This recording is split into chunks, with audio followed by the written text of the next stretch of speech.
நடேசனுக்கு ரொம்ப கவலையாக இருக்குது. கவலையோட வீட்டுக்கு வெளியே உட்காந்துருக்க நடேசனை பார்த்துட்டு இங்கே சோழன் பக்கத்தில் வராங்க. என்ன ரொம்ப யோசனையாக இருக்கீங்க அப்படின்னு இங்கே கேட்கவும் செய்ய, பின்ன யோசனையாக இருக்காதா? இந்த வீட்டு பத்திரத்தை பேங்கில் கொண்டு போய் அடமானம் வச்சு எப்படியாவது பணத்தை வாங்கி நிலாவுக்கு கொடுத்துடலான்னு நானும் ரொம்ப சந்தோஷமாக இருந்தேன். ஆனால் கடைசியில் இப்படி சொல்லுவாங்கன்னு யார் எதிர்பார்த்தா? அவன் என்னென்னமோ 1008 ரூல்ஸ் சொல்கிறான். இப்போ இதெல்லாம் எப்படி முடிக்கிறதுன்னு சொல்லி கேட்கவும் செய்கிறாங்க நடேசனும். நானும் அதே தப்பாக யோசித்தேன். வெளியெல்லாம் இவ்வளோ பணம் புரட்டுறதும் கஷ்டம்தான். இவ்வளோ பணத்தை நம்மளை நம்பி யாரும் கொடுக்கக்கூட மாட்டாங்க அப்படின்னு அங்கே நின்றுட்டுருக்க சேரனும் சொல்கிறாங்க. சோழனுமே நானுமே ஏற்கனவே இங்கே கார் மூலமாக இங்கே கடனும் வாங்கியிருக்கேன். இந்த வீட்டு பத்திரத்தை தான் நானும் நம்பி இருந்தேன். கடைசியில் இப்படி நடக்கும்னு நானும் எதிர்பார்க்கலன்னு சொல்லும்போது பல்லவன் சொல்கிறாங்க உடனே, நான் இந்த விஷயத்துக்கு ஒரு முடிவு சொல்லட்டுமான்னு கேட்க, என்ன சொல்ல போகிறேன் அப்படின்னு உடனே நடேசன் கேட்குறாங்க. இல்லை, டாக்குமெண்ட்டில் இங்கே இந்த உயில் பத்திரத்தை உங்கள் பேரில் தான் இருக்குன்ற மாதிரி மாற்றணும்னா பெரியப்பாவும் அத்தையும் சைன் பண்ணால் தானே அந்த பேப்பர் இந்த வீடும் உங்கள் பேருக்கு மாறும் அப்படின்னு சொல்ல. ஆமாம், இங்கே பல்லவன் சொல்கிறது சரிதான். ஏற்கனவே நீங்கள் அவங்களுக்காக சைன் பண்ணி கொடுத்துருப்பீங்கள்ல, அந்த உயில் பத்திரத்துலேருந்து அவங்க அதை டாக்குமெண்ட்டாக மாற்றணும்னு உங்களை சைன் பண்ண வர சொல்லியிருப்பாங்கள்ல அப்படின்னு சொல்லி கேட்க, ஆமாம்மா எனக்கு இப்போதாம்மா ஞாபகம் வருது. ஒரு தடவை கூப்பிட்டாங்க, நானும் போய் சைன் பண்ணி கொடுத்துட்டு வந்துட்டேன். நமக்கு எதுக்கு அவங்க சொத்துன்னு நினச்சி தான் நான் அதெல்லாம் செஞ்சேன். ஆனால் இப்போ அவங்க 2 பேரும் நான் கூப்பிட்டா வரவா போகிறாங்கன்னு சொல்லி கேட்கவும் செய்கிறாங்க. இல்லை அங்கிள், ஒரு தடவை போய் கூப்பிட்டு பார்க்கலாமே. இந்த டாக்குமெண்ட்டுக்கு உங்கள் பேரும் உங்கள் வீடு இதெல்லாம் மாறினா சந்தோஷம் தானே அப்படின்னு சொல்லும்போது, நீ சொல்கிறதெல்லாம் சரிதான்ப்பா, ஆனால் இந்த வீடு அப்படின்னு சொல்லிட்டு யோசனை பண்ணிகிட்டே இருக்காங்க இங்கே நடேசனும். அப்பா, இதில் யோசிக்கிறதுக்கு எதுவும் இல்லை. நீங்கள் பெரியப்பா கிட்டேயும் அத்தைக்கிட்டையும் போய் பேசி பாருங்க, இல்லைனா நாங்களும் கூட வரோம்னு சொல்ல. இல்லைடா, நானே போய் பேசுகிறேன்னு நடேசன் சொல்லிடுறாங்க சேரன் கிட்ட. பேசுகிறேன்னு சொல்லி பிரச்சனையை இங்கே பெருசுப்படுத்தாமான் தான் சரின்னு சோழன் சொல்ல, அதெல்லாம் எங்களுக்கு தெரியும், உங்களை கூட்டிகிட்டு போனால் தாண்டா பிரச்சனையை வரும்னு நடேசன் சொல்லிட்டு போக, கொஞ்சம் அமைதியாக இருங்கன்னு நிலாவும் சோழனை பார்த்து சொல்கிறாங்க. அடுத்த நாள் காலையிலையும் நடேசன் நேராக தான் தங்கச்சி வீட்டுக்கு முன்னாடி போய் நிற்கவும் செய்ய, டேய் அண்ணா வெளியே வாடா அப்படின்னு இங்கே வெளியே வாசல் நின்று கூப்பிட, என்ன இது சத்தமாக இருக்குன்னு உள்ளே இருக்க கஸ்தூரியும் அவங்க அண்ணனும் வெளியே வராங்க.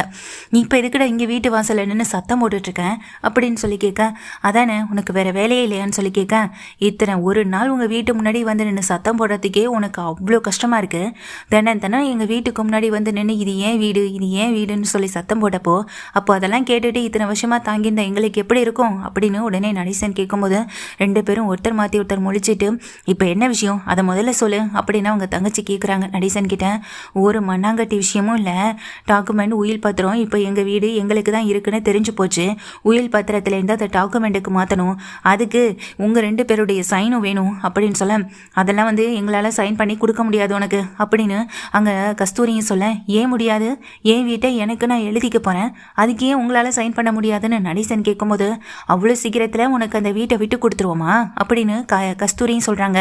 அவங்க அண்ணனும் சொல்கிறாங்க, அது ஏன் அடுத்தவங்க சொத்து மேலேயே உனக்கு அவ்வளோ ஆசை? அப்படி பார்த்தா நான் உனக்கு எதை பற்றியுமே யோசிக்காமல் இந்த வீட்டை உன் பேரில் மாற்றணுன்றதுக்காக உன் கூட பேசலைனாலும் உனக்காக இங்கே வந்து நின்று சைன் பண்ணி கொடுத்துட்டு போனலன்னு சொல்ல, இங்கே நீ பண்ணன்றதுக்காக என்னாலலாம் அந்த வீட்டை உனக்காக மொத்தமாக எழுதி கொடுக்க முடியாது. உயில் பத்திரத்தில் தான் உனக்கு அப்பா உன் பேரில் எழுதினதாகவே இருக்குது, அது வேணால் அப்படியே இருந்துட்டு போகட்டும், அதுக்காக அந்த டாக்குமெண்ட்டுக்கு மாத்திர விஷயத்துக்கெல்லாம் எங்களால் எதுவுமே பண்ண முடியாது அப்படின்னு கஸ்தூரி அடாவடித்தனமாக சொல்லும்போது, அதை கேட்டதும் இங்கே நடேசனும், அப்போ உன்னால் உயில் பத்திரத்துலேருந்து என் பேருக்கு அதை மாற்ற முடியாது அப்படி தானேன்னு சொல்லி கேட்க, முடியாது அப்படின்னு சொல்லிடுறாங்க. சரி, நீ எப்படி சைன் பண்ணாமல் இருக்குன்னு நானும் பார்க்குறேன்னு சொல்லிட்டு நடேசன் அங்கேருந்து கிளம்பி போகும்போது அவங்க அண்ணனும், என்ன கஸ்தூரி இப்படி சொல்லிவிட்டேன்னு சொல்ல, ஆமாண்ணே, அந்த வீடு நமக்குன்னு இத்தனை விஷயமாக நம்ம நினச்சிட்டு இருந்தோம். கடைசியில் அந்த உயிலில் அப்பா இவர் பேருக்கு எழுதியிருக்கிறது உண்மைன்னு நிரூபிச்சிட்டாங்க. இப்போ அந்த வீட்டுக்கும் நமக்கும் சம்மந்தமே இல்லைன்னு ஆயிடுச்சு. இதுக்காக அந்த உயில் பத்திரத்தை இவன் பேரில் எழுதுறதுக்கு நான் ஒத்துப்பேனா? அதுக்கெல்லாம் இந்த கஸ்தூரி என்றைக்குமே இறங்கி வரமாட்டான். கண்டிப்பாக இதுக்கு நான் சைன் பண்ணி கொடுக்க போகவே மாட்டேன் அப்படின்னு கஸ்தூரி சொல்கிறாங்க. இதை கேட்ட அவங்க அண்ணனும், நீ சொல்கிறது சரிதான் போல அப்படின்னு இங்கே ரொம்ப சந்தோஷமாக உள்ளே போகிறாங்க. நடேசன் வீட்டுக்கு வந்ததுமே பசங்க எல்லாருமே கேட்க, ரொம்ப அடாவடித்தனமாக பேசுகிறான். அந்த வீட்டுக்கு இங்கே எவ்வளோ நான் போய் நின்று அங்கே சைன் பண்ணி கொடுத்துட்டு வந்திருக்கேன்.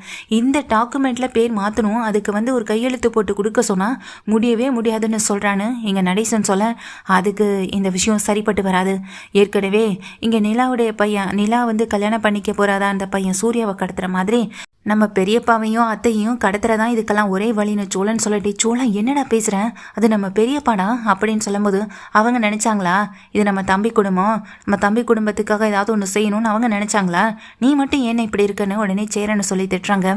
நிலவும் அமைதியாக நிற்க, அண்ணன் சொல்கிறதா சரின்னு பல்லவன்னு சொல்ல, பாண்டியம் இதுக்கு நான் ரெடி, இதுக்கான என்ன வேணாலும் செய்ய தயாராக இருக்கேன் அப்படின்னு பாண்டியன் சொல்லிடுறாங்க. பாண்டி, சேரன், சோழன், பல்லவன் இப்படி எல்லாமே சேர்ந்துடுறாங்க பெரியப்பாவையும் அவங்க அத்தையும் கடத்துறதுக்கு. கரெக்டான பாயிண்டில் அவங்க 2 பேருமே தூக்கவும் செஞ்சிடறாங்க. ஒரு இடத்துல கொண்டு போய் அடைச்சி வைக்கவும் செய்கிறாங்க, கட்டி போட்டிருக்கவும் செய்கிறாங்க.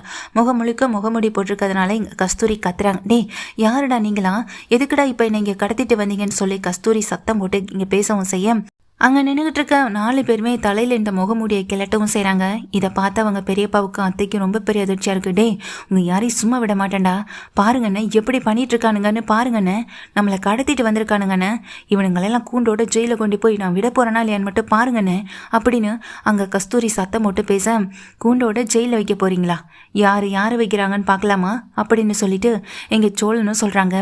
என்னடா மிரட்டுறியா, கடத்தி அந்த வச்சு எங்களை மிரட்டவும் சரியான்னு அங்கே அவங்க அத்தையும் கேள்வி கேட்க, நாங்கள் உங்களை மிரட்டுறதுக்கு எதுவுமே இல்லை, கேட்குற இடத்துல கையெழுத்தை போட்டு கொடுத்துட்டு போனால் நாங்கள் எதுக்கு உங்களை மிரட்ட போகிறோம்னு சொல்லும்போது நடேசன் பத்திரத்தோடு வந்து நிற்கிறாங்க.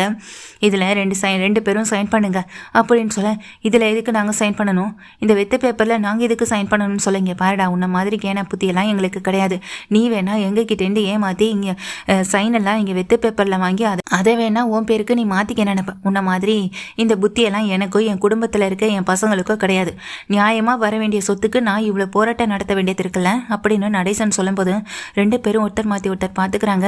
என்ன இப்போ சைன் பண்ண போறியா இல்லையா அப்படின்னு கேட்க, முடியாது, நீ என்ன சொன்னாலும் நான் இதில் சைன் பண்ண மாட்டேன் அப்படின்னு கஸ்தூரி சொல்ல, டேய் அவள் பொண்ணு கார்த்திகாவுக்கு ஃபோன் பண்ணுடா அப்படின்னு சொல்ல, இதோ பண்ணுறேன், கார்த்திகாவுடைய வீட்டுக்காருக்கே பண்ணுறேன் அப்படின்னு சோழன் சொல்கிறாங்க. என்னடா மிரட்டுறியான்னு சொல்லி கேட்க, ஆமாம் கல்யாணத்துக்கு முதல் நாள் கார்த்திகா என்ன பண்ணிச்சு, எங்கள் வீட்டுக்கு ஓடி வந்தது, கல்யாணம் வேண்டாம்னு சொல்லி அழுதது, நீ எங்கள் வீட்டில் இருக்க எல்லார்கிட்டையும் கெஞ்சினது எல்லாத்தையும் உன் மாப்பிள்ளை கிட்ட சொல்கிறேன், அதுக்கப்புறம் உன் மாப்பிள்ளை கார்த்திகை கூட வாழணுமா வேண்டாமான்னு அப்புறம் உன் மாப்பிள்ளையே முடிவு பண்ணிக்கிட்டோம் அப்படின்னு சோழன் சொல்லும்போது, டேய் சோழன் என்ன பண்ணிட்டு இருக்க, சும்மா இருக்க மாட்டியாடா நீ, எதுக்கடா தேவையில்லாமல் கார்த்திகாவை இந்த பிரச்சனையில் இழுக்கிறேன் அப்படின்னு சேரன் சொல்ல, அண்ணன் நீ கொஞ்சம் பொறுமையாக இருண்ண, எல்லாம் எங்களுக்கு தெரியும் அப்படின்னு சோழன் அண்ணனை பார்த்து மிரட்டிட்டு இங்கே உட்காந்துருக்க கஸ்தூரியையும் பார்க்குறாங்க. என்ன ஃபோன் பண்ணட்டுமான்னு சொல்லிட்டு உடனே கால் பண்ணுறாங்க, ரிங் போகுது, அதை அப்படியே ஸ்பீக்கரில் போட்டு காட்டவும் செய்ய, இல்லை வேணான்னு சொல்லி கத்தவும் செய்கிறாங்க. நான் கையெழுத்து போட்டு கொடுத்துட்றேன் அப்படின்னு சொல்ல, கட்டை உழுத்து விடுறான் அப்படின்னு பல்லவன்கிட்ட வந்துட்டு சோழன் கண்ணை கட்டை போய் அவுக்குறாங்க. எங்கள் கையெழுத்து போட்டு கொடுக்கவும் செய்கிறாங்க.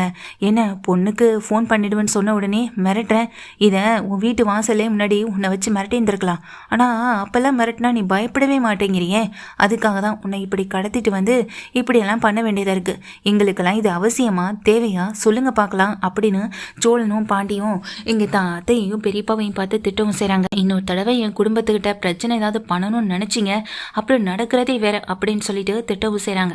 நடேசன் பேருக்கு இங்கே அந்த பத்திரத்தை மாத்திரத்துக்கான அவங்க 2 பேருடைய சைனையும் இங்கே ஒரு குடும்பமாக சேர்ந்து வாங்கவும் செஞ்சிடறாங்க. இந்த சந்தோஷமான விஷயத்தை நிலா கிட்ட போய் சொல்லவும் செய்கிறாங்க. இதில் ஒன்றும் இல்லைங்க, வக்கீலை வச்சு எழுதிட்டோன்னா முடிஞ்சிச்சுன்னு சொல்லும் போதே வக்கீலையும் வீட்டுக்கு கூட்டிகிட்டு வந்துடுறாங்க. இங்கே கொஞ்ச நேரத்தில் பாண்டியும் வீட்டுக்கு வந்த வக்கீலும், சரிங்க இதை உங்கள் பேருக்கு மாத்திரத்துக்கு உங்கள் அண்ணனும் உங்கள் தங்கச்சியும் சைன் பண்ணி கொடுத்துட்டாங்களேன்னு சொல்ல, இதோ அவங்க 2 பேர் சைனும் இதோ இருக்கேன்னு சொல்லிட்டு அதை மாற்றவும் செய்கிறாங்க.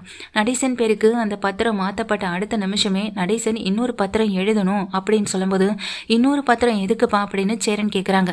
அதுக்கு உடனே சேரன் கேட்ட உடனேயே சொல்கிறாங்க, ஆமாம் இந்த வீட்டை உங்கள் பொறுப்பில் விடுறதை விட நான் நிலா பொறுப்பில் ஒப்படைக்கலான்னு இருக்கேன், இந்த வீட்டை நான் நிலா பேரில் எழுதி வைக்கலான்னு இருக்கேன் அப்படின்னு சொல்ல, நிலா பேர்லையான அத்தனை பேரும் வாயை பிளந்த நிற்கு, இதில் உங்களுக்கு சம்மதம் தானே அப்படின்னு சொல்லி கேட்கவும் செய்கிறாங்க. அந்த நேரத்துக்கு தான் இங்கே வானதியும் வீட்டுக்கு வராங்க. நடந்த விஷயம் கேள்விப்பட்டு வீட்டுக்கு வர வானதி இங்கே வக்கீல் உட்கார்ந்துருக்கதை பார்த்ததும் அதிர்ச்சியோடு நின்றுட்டுருக்கேன். இந்த வீட்டை நான் நிலா பேரில் எழுதி வைக்கலான்னு முடிவு பண்ணிட்டேன். இந்த வீடு இப்போ என் பேரில் இருக்குன்னு எனக்கு ஒரு சந்தோஷம் கூட இல்லை, நிலா பேருக்கு மாத்தினா தான் அது எனக்கு சந்தோஷம்னு சொல்ல, இல்லை அங்கிள் அதெல்லாம் ஒன்றும் வேண்டாம், எனக்காக எதுக்கு அங்கிள் இதெல்லாம், எனக்கு அதெல்லாம் தேவையில்லை அங்கிள் சொல்லும்போது, இங்கே பாருமா இந்த வீட்டோட முழு பொறுப்பை நீ எடுத்துக்கோமா, அதான் எனக்கும் நல்லது, நான் இன்னும் எத்தனை காலத்துக்கு இருப்பேன்னு தெரியல, நாளை பின்ன இந்த வீட்டுக்காக இவனுங்க அடிச்சுக்கிட்டானுங்கன்னா அப்புறம் என்னால் என்னம்மா பண்ண முடியும், நானே இல்லாமல் போயிட்டேன்னா தான் ஒன்றுமே பண்ண முடியாதே. அதனால தான்மா இந்த வீட்டோட பொறுப்பு முழுக்க உன் பேர்லேயே இருக்கட்டும், அதுக்கப்புறம் பார்த்துக்கலான்னு சொல்ல, அதுக்கு ஒன்று எங்கள் வானதி, அது எப்படி இந்த வீட்டை விட்டு போக போகிறவங்க, கல்யாணம் தப்பான முறையில் பண்ணிட்டு வந்தவங்க இந்த வீட்லேவா இருக்க போகிறாங்க? எப்படி இந்த வீட்டை விட்டு அவங்க வெளியே போகத்தானே போகிறாங்க? அதுக்காக எதுக்கு இவங்க பேரில் இந்த வீட்டை எழுதி வைக்கணும்? அப்புறம் இந்த வீட்டை இவங்க பேர்லேருந்து அப்புறம் வேறு யார் பேருக்கு மாற்ற முடியும்? கொஞ்சமாவது யோசிச்சு பார்த்தீங்களாங்கள் அப்படின்னு உடனே அங்கே நின்றுட்டு இருக்க வானதி சத்தம் போட்டு கேட்குறாங்க. அதுக்கு நடேசன் உடனே சொல்கிறாங்க, இந்த வீடு இப்போ என் பேரில் இருக்குது, அதை நான் யாருக்கு வேணாலும் கொடுக்கறதுக்கான உரிமை எனக்கு இருக்குது. ஏன்னா இது ஏன் அப்பா எனக்கு கொடுத்தது, அதை நான் என் பசங்களுக்கு தான் கொடுக்கணும்னு அவசியம் இல்லையே. என் மருமக நிலாவுக்கு கூட நான் கொடுக்கலாம்ல அப்படின்னு சொல்ல, அப்படி பார்த்தா நானும் தான் இந்த வீட்டுக்கு வரப்போகிற மருமக, அதோ அண்ணன் சேரனன்னா அந்த சந்தாவை கல்யாணம் பண்ணிட்டு வீட்டுக்கு கூட்டிகிட்டு வந்துடுவாங்க அப்படின்னு அங்கே நடேசனை பார்த்து வானதி சொல்ல, இங்கே பாருமா, இன்னமும் இந்த வீட்டுக்கு மருமகளாக இருக்குது நிலா மட்டும்தான். நீங்கள் இன்னும் இந்த வீட்டுக்கெல்லாம் மருமகளாக வரவே இல்லையே. கல்யாணத்தை பற்றின பேச்சு தானே போயிட்டுருக்கு, கல்யாணம் ஒன்றும் ஆகலையே. அதனால் இந்த வீட்டோட முழு பொறுப்பையும் நிலா கையில் ஒப்படைக்க போகிறேன். நிலா பேருக்கு இந்த வீட்டை நான் மாற்றி எழுதி வைக்க போகிறேன். அதுதான் சரின்னு தோணுது. நீங்கள் அதுக்கு ஏற்பாடு பண்ணுங்க அப்படின்னு வக்கீலை பார்த்து சொல்கிறாங்க. நடேசன் சொன்ன உடனே வக்கீலும் சரி அதெல்லாம் எழுதிடலாம், ஒன்றும் பிரச்சனை இல்லைன்னு அவர் ஒரு பேப்பர் எடுத்து அதில் எழுதவும் செய்கிறாரு. இங்கே நிலா பேருக்கு அந்த வீட்டை மாற்றணுன்றதுக்காக நீ வானதி பாண்டியை பார்த்து முறைக்கும் செய்ய, பாண்டி வா முதல்ல அப்படின்னு கூட்டிகிட்டு உள்ளே போக, என்ன பாண்டி எல்லாரும் இப்படி நிற்கிறீங்க, ஏமாளியா? இந்த வீட்டுக்கு கொஞ்சம் கூட சம்மதமே இல்லாத ஒருத்தவங்க பேரில் இங்கே உங்கள் அப்பா வந்துட்டு மொத்த சொத்தையும் எழுதி வைக்கணும்னு சொல்கிறாரு, நீயும் அமைதியாகவே நிற்கிறேன்னு சொல்ல, இதில் எங்களுக்கு எந்த பிரச்சனையும் இல்லையே, அவங்க பேரில் இருந்தாலும் எங்களுக்கு சந்தோஷம்தான் சொல்ல, என்ன பாண்டி விளையாடுறியா? நாளைக்கே நமக்கு கல்யாணம் ஆகி இந்த வீட்டுக்கு வந்தாலும் அவங்களே இந்த வீட்டில் இருக்க மாட்டாங்கன்னு சொல்கிறேன். என் பேரில் எழுதி வைக்கலாம், இல்லை உன் பேரில் எழுதி வைக்கலாம். சரி உன் பேர்லையும் என் பேர்லையும் கூட வேண்டாம், இந்த வீட்டுக்கு மூத்தவர் உங்கள் சேரனுன்னா அவங்க பேரில் எழுதி வைக்கலாமே, எதுக்கு இந்த நிலா பேரில் தான் எழுதி வைக்கணும் அப்படின்னு வானதி கேள்வி கேட்டுகிட்டே இருக்காங்க. சும்மா இருக்கியா வானதி, எதுக்காக இருந்தாலும் ஏதாவது ஒரு சின்ன விஷயத்துக்கு குறை கண்டுபிடிச்சிட்டே இருக்கேன். இது ஒன்றும் பெரிய விஷயமே கிடையாது. எங்களுக்கு இந்த வீட்டுக்கு முதல்ல இந்த வீட்டுக்கு வெளிச்சத்தை கொடுத்த எங்கள் நிலா அண்ணி பேரில் எழுதுறதுல எங்களுக்கு பரிபூர்ண சம்மதம் தான். இந்த வீடு அவங்க பேரில் இருந்தா என்ன, அதில் என்ன ஆகிட போகுதுன்னு சொல்ல, என்ன பாண்டி இப்படியெல்லாம் பேசுகிறேன், நாளைக்கு பல்லவன் கல்யாணம் ஆகும், பாண்டிக்கு கல்யாணம் ஆகும், நாளைக்கு சேரனனுக்கு கல்யாணம் ஆகும், உனக்கு கல்யாணம் ஆகும், பல்லவனுக்கு கல்யாணம் ஆகும். அப்போது இந்த வீடு நிலா பேரில் இருந்தால் எல்லாருமே கேள்வி கேட்க மாட்டாங்களா அப்படின்னு சொல்ல, அதெல்லாம் யாரும் எதுவும் கேட்க மாட்டாங்க. இந்த வீட்டை தாண்டி நாங்கள் ஏதாவது செஞ்சால் தானே இந்த வீட்டுக்கு எது நல்லதோ அதை தானே நாங்கள் செய்ய போகிறோம். ஏன் நிலானி பேரில் எழுதி வைக்கிறதுனால அவங்க என்ன இந்த வீட்டை விற்றுட்டு இந்த இடத்த விட்டுட்டு இந்த பணத்தை வாங்கிட்டு ஓடவா போகிறாங்க? அப்படியெல்லாம் இல்லைல்ல, எல்லாம் தெரிஞ்சு எதுக்கு வானதி இப்படி நீ அவங்கள திட்டிகிட்டே இருக்க அப்படின்னு சொல்லி இங்கே பாண்டி திட்டிட்டு வெளியே வந்துடுறாங்க. வானதி பின்னாடி கோவமாகவே வந்து நிற்கிறாங்க பாண்டி பின்னாடியே. நிலா பேருக்கே வக்கீல் வந்துட்டு இங்கே மாற்றி எழுதவும் செய்ய நிலாவுக்கு இது விருப்பம் இல்லாமல் தான் நின்றுட்டு இருக்காங்க. இங்கே வாமா நிலா அப்படின்னு நடேசன் கூப்பிட, இங்கே பாருமா, இந்த வீட்டு பத்திரம் இனி உன்னோட பொறுப்பு, இனி உன் கையில் இதை நான் பத்திரமா ஒப்படைக்கிறேன். என்ன ஆனாலும் இந்த வீட்டுக்காக 4 பேர் என்றைக்குமே சண்டை போட்டுறக்கூடாது. ஏன்னா எனக்குன்னு 4 பசங்க இருக்காங்க, இந்த 4 பசங்களுக்கும் ஒரே வீடு இது மட்டும்தான், என்னால் இதை மட்டும்தான் செய்ய முடிஞ்சது. ஏன்னா நீங்கள் 4 பேரும் ஒற்றுமையாக கடைசி வரைக்கும் வாழணுன்றதான் என்னுடைய ஆசையும் கூட அப்படின்னு சொல்லி நிலா கையில் அந்த பத்திரத்தை ஒப்படைக்க வானதி அப்படியே பயங்கர கோவத்தோட நின்றுட்டு இருக்காங்க. வீட்டை விட்டு போக போகிறவங்களுக்கு இவ்வளோ மரியாதை, இந்த வீட்டுக்கு வரப்போகிற எனக்கு எந்த மரியாதையும் இல்லை அப்படின்னு சொல்லிட்டு நேராக வெளியே வந்த வானதி, இனிமேல் இந்த வீட்டுக்கு நான் வந்தேன்னா எனக்கு என்னன்னு கேளுங்க அப்படின்னு அங்கே வானதி கோவத்தோட சோழன் பல்லவன் எல்லாருமே பார்த்து திட்டிட்டு நடேசனை பார்க்குறாங்க. இந்த வீட்டை விட்டு போக போகிறவங்களுக்கு இவ்வளோ மரியாதை கொடுக்குறீங்களே, வாழ போகிற வர எனக்கு நீங்கள் என்ன மரியாதை செஞ்சீங்க அப்படின்னு சொல்ல, வீட்டுக்கு வரதுக்கு முன்னாடியே இந்த 4 பசங்களுக்கு இடையில பிரச்சனையை உண்டு பண்ணணும்னு நினச்ச நீ உன்னை பற்றி அன்னைக்கே நான் தெரிஞ்சுக்கிட்டேன். உனக்கு இருக்க வாய்க்கும் நீ பேசுகிற பேச்சுக்கும் எதுக்குமே என்னால் இங்கே இடம் கொடுக்க முடியாது. அப்படிப்பட்டவன் இந்த நடேசன் கிடையாது. பொறுமையும் இருக்கணும், அதே நேரத்தில் பேச வேண்டிய இடத்துல தான் பேசணும். எல்லா இடமும் பேசிக்கிட்டு இருந்தால் அதுக்கு மரியாதையும் கிடைக்காது. நீ அப்படி தான் இருக்க, உன்னை மாற்றிக்க பாரு, இல்லைனா என் பையன் பாண்டிக்கு நான் வேறு இடத்துலையே பொண்ணு பார்த்து கல்யாணத்தை பண்ணி வைக்க கூட நான் தயாராக தான் இருக்கேன்னு நடேசன் மிரட்டேன். அதை கேட்ட வானதி அப்படியே திகைச்சு போய் நிற்கிறாங்க.